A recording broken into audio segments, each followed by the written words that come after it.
নমস্কার, ওম সাইরাম বন্ধুরা, আড্ডা উইথ বর্ণালী থেকে আমি আবার চলে এসেছি। আজ নিয়ে এসেছি প্রচন্ড গরম, তার জন্য একটা পাকা আমও উঠে গেছে।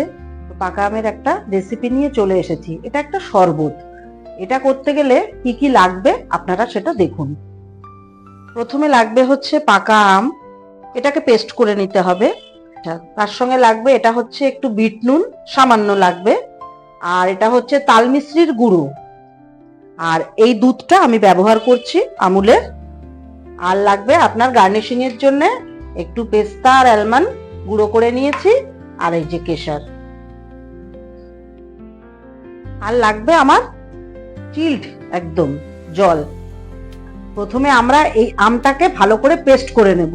আমটা পেস্ট করে আমি আবার ফিরে আসলাম বন্ধুরা। আমটাকে ভালো করে পেস্ট করে নিয়েছি, দেখুন।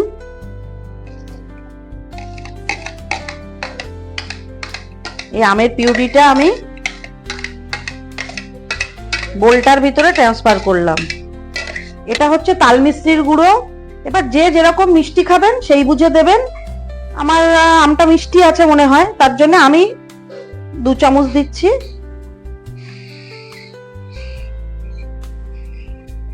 এবার দিয়ে দিচ্ছি দুধ।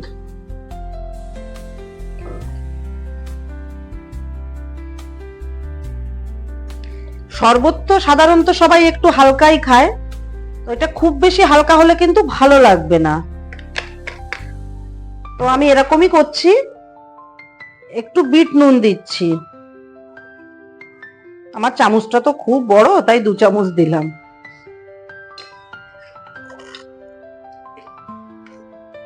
এবার এটাকে একটু ভালো করে মিক্সড করে নিতে হবে। এতে যদি ভালো মতন না হয় আরেকবার মিক্সিতে দিয়ে ভালো করে মিক্সড করে নিতে পারেন। আমি একটু মিক্সিতেই দেব, দিয়ে আবার ফিরে আসছি।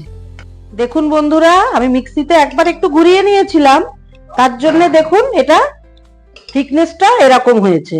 তো আপনারা এরকমও করে খেতে পারেন, বা এর থেকে একটু হালকা করেও খেতে পারেন, যেটা ভালো লাগবে সেরকম করে নেবেন। আমি এরকমই বানিয়েছি থিকনেসটা, দেখুন আপনারা। এই যে দেখুন, এই যে গ্লাসে ঢেলে নিয়েছি আমি। এবার একটু গার্নিশিং করব, তার জন্য এখানে পেস্তা আর আলমন্ড আছে, ছোট ছোট করে কুচিয়ে নিয়েছি। তো উপর থেকে একটু এটা এইভাবে দিয়ে দেবেন, আর একটু 2-4টে কেশরের দানা দিয়ে দেবেন। রেডি হয়ে গেছে বন্ধুরা আমাদের summer special mango with milk juice. দেখুন কেমন হয়েছে, খেতেও খুব সুন্দর হয়। তো আপনারা ট্রাই করে নিশ্চয়ই দেখবেন, আর ভালো লাগলে কমেন্ট করে অবশ্যই জানাবেন। নমস্কার।